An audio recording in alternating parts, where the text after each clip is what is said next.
Dear students, Assalamu alaikum. Today our topic is energy stored in a capacitor. आपको मालूम है पिछले 2-3 lecture से हम कैपेसिटर का टॉपिक पढ़ रहे हैं. मैंने आपको पहले भी बताया था कैपेसिटर क्या है. Capacitor is a device which is use to store charge.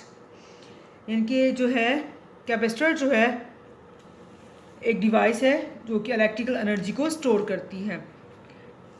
और चार्ज जो है इसके ऊपर प्लेट के ऊपर, इसकी 2 प्लेट्स हैं पैरेलल प्लेट कैपेसिटर में. प्लेट के ऊपर चार्ज जो है पोजेस होता है जिसकी वजह से इलेक्ट्रिक पोटेंशियल एनर्जी आती है, क्योंकि जो है हम जो है इस चार्ज को डिपॉजिट करते हैं. उसके ऊपर चार्ज डिपॉजिट होता है तो इलेक्ट्रिक पोटेंशियल एनर्जी प्रोड्यूस होती है.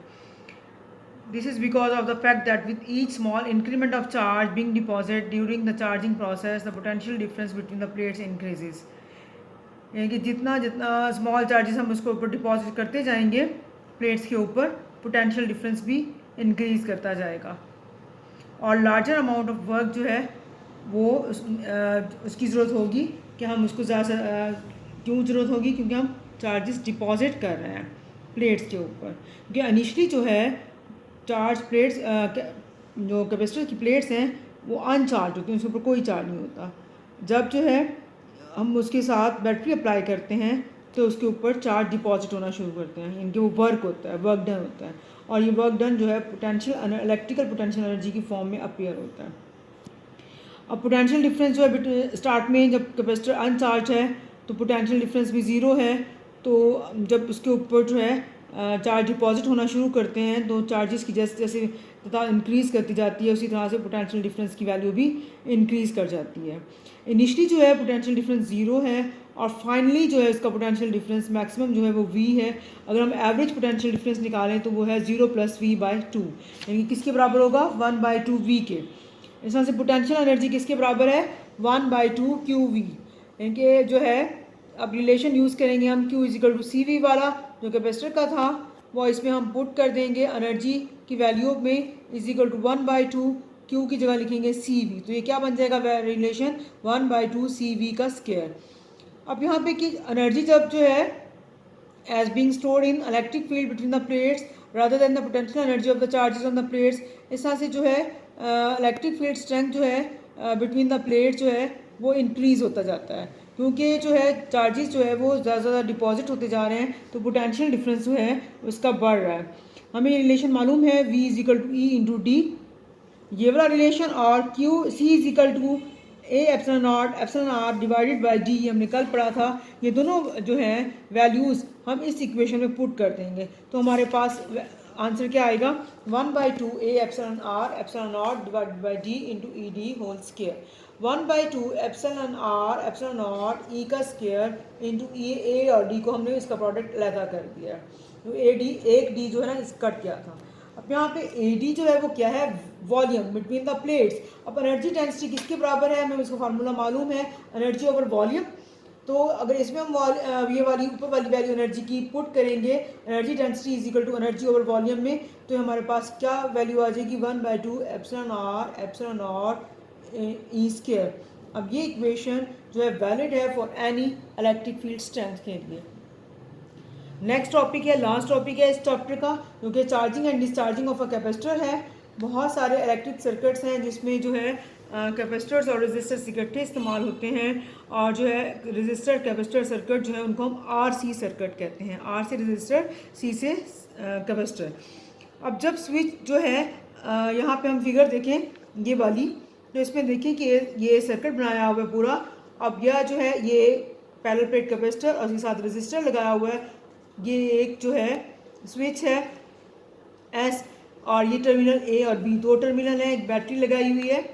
यहाँ पे देखिए अगर जो है स्विच S जो है A टर्मिनल के ऊपर जो है सेट है तो RC कम्बिनेशन जो है वो बैटरी के साथ कनेक्ट होगा. बैटरी के साथ जिसकी वोल्टेज V0 है उसके साथ कनेक्ट होगा. अब इस बैटरी से चार्जेस निकलेंगे और जो है इन प्लेट्स के ऊपर जो है डिपॉजिट होना शुरू हो जाएंगे. अब कैपेसिटर जो है इमीडिएटली जो है फौरी तौर पर जो है वो चार्ज नहीं हो जाता, बल्कि ग्रेजुअली चार्ज होता है. स्टार्ट में जब T जब है 0 है तो उस वक्त Q की वैल्यू भी 0 होती है. जब देखें इस ग्राफ से रिप्रेजेंट हो रहा है, देखिए यहाँ पे Q 0 है, T 0 है तो Q भी ज़ीरो है इस पॉइंट पर। जैसे जैसे टाइम गुजरता जाता है जो है चार्जेस इंक्रीज होना शुरू हो जाते हैं, किसके ऊपर, डिपॉजिट हो रहे हैं प्लेट्स के ऊपर। अब यहाँ पे जो है ग्रेजुअली जब जो है इंक्रीज होंगे इसकी वैल्यू जो है चार्जेस की, तो इक्विलिब्रियम वैल्यू पर पहुंच जाएंगे जो कि है Q not is equal to C V naught. अब growth of charge with time for different resistance, इसको जो है इस ग्राफ में दिखाया गया है। अब ये ग्राफ है, एक्स एक्सिस पे टाइम लिया हुआ है और वाई एक्सिस पे क्यू है, चार्जेस हैं। अब इस ग्राफ के मुताबिक जब क्यू ज़ीरो टी ज़ीरो है तो क्यू भी ज़ीरो है। इनके स्टार्ट में जब टाइम स्टार्ट नहीं हुआ, अभी चार्ज करना स्टार्ट नहीं किया, तो उस वक्त no charge is deposit on the plate. और आहिस्ता आहिस्ता जैसे जैसे टाइम जो है बढ़ता जाता है तो चार्जेस की वैल्यू भी इंक्रीज होती जाती है till it reaches its equilibrium value Q not is equal to C V not, यहाँ तक।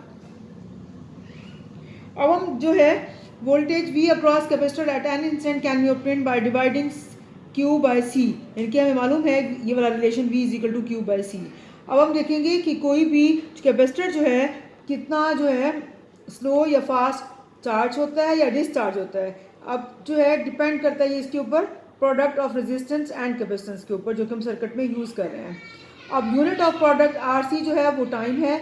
अब so this product is known as time constant, और इसको डिफाइन करेंगे time required by the capacitor to deposit 0.36 times the equilibrium charge Q not. अब ये graph जो है ये रिप्रेजेंट कर रहा है कि चार्ज जो है किस तरह से जो है ये कैपेसिटर जो है किस तरह से डिस्चार्ज हो रहा है। तो यहाँ पे जो है